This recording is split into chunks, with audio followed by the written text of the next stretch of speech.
frères et sœurs, je suis Gildas et je vous souhaite la bienvenue pour la lecture de la Rhapsodie d'aujourd'hui. On a un merveilleux titre aujourd'hui et ce titre est « Aimer Jésus ». Alléluia. Le verset d'ouverture est pris dans 1 Corinthiens, chapitre 16, verset 22. Si quelqu'un n'aime pas le Seigneur Jésus-Christ, qu'il soit anathème, Maranatha. Le Seigneur Jésus a dit dans Jean chapitre 14, verset 15, « Si vous m'aimez, gardez mes commandements. » Ce qui signifie que la preuve de votre amour pour lui est de garder sa parole. En outre, notre verset d'ouverture dit « Celui qui n'aime pas le Seigneur Jésus-Christ, qu'il soit anathème, c'est-à-dire qu'il soit maudit. » Aimer Jésus n'est pas discutable ou négociable. Non. Ce n'est pas soumis au pouvoir de votre choix. C'est quelque chose que vous devez faire. Jésus est la couronne du ciel et la joie de toute la terre. Tout dans l'univers tourne autour de lui. Il est l'incarnation et toute la révélation de l'amour de Dieu. Le Père s'est exprimé lui-même et son amour en Jésus-Christ. Il n'y a pas de meilleure façon pour le Père de prouver son amour et de se manifester lui-même à l'homme en dehors de Jésus. Jésus est la joie du cœur du Père. Tout ce que Dieu fait tourne autour de lui. Ceci est la raison pour laquelle vous devez aimer Jésus de tout votre cœur. Quelqu'un pourrait demander, mais comment puis-je l'aimer alors que je ne peux pas le voir physiquement? Il a déjà dit, si vous m'aimez, gardez ma parole. Donc, c'est au moyen de la parole.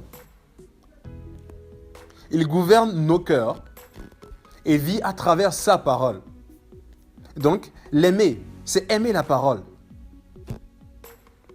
Vivre selon sa parole. Quelqu'un a dit, je crois en Dieu et j'aime Dieu, mais je ne crois pas en Jésus. Voilà une contradiction.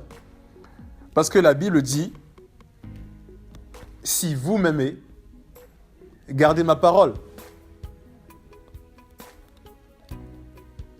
Pour approfondir ce sujet, Pasteur nous suggère Romains chapitre 5, verset 5. Et Jean chapitre 14, des versets 21 à 23. Je vais vous lire Romains chapitre 5, verset 5. Or, l'espérance ne trompe point, parce que l'amour de Dieu est répandu dans nos cœurs par le Saint-Esprit qui nous a été donné. Veuillez prendre la prière, s'il vous plaît, après moi. Précieux Seigneur Jésus, je t'aime. Je te remercie pour tout ce que tu as fait pour moi.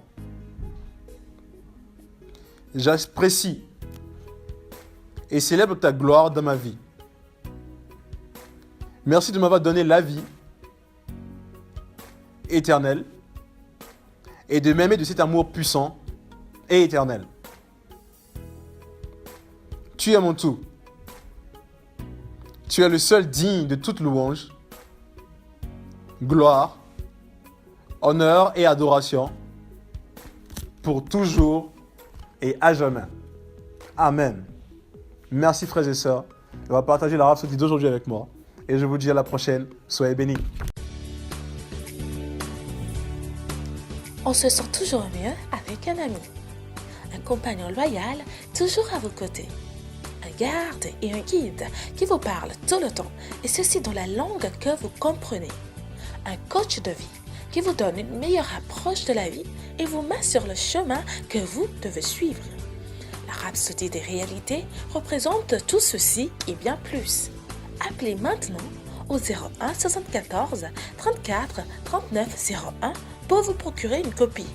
Téléchargez votre appli Rhapsody de réalité aujourd'hui, disponible sur Google Play et Apple Store.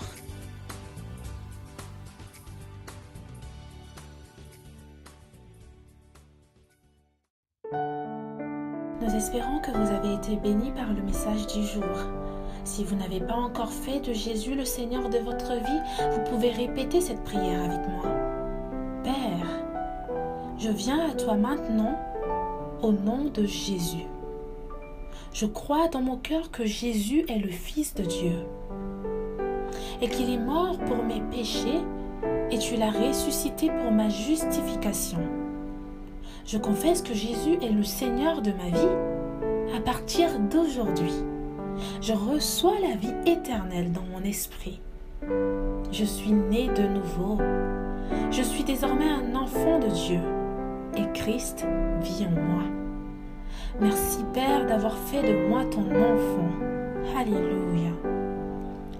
Si vous avez fait cette prière avec moi, sachez que vous êtes désormais un enfant de Dieu et Dieu est votre Père. Ne vous arrêtez pas là.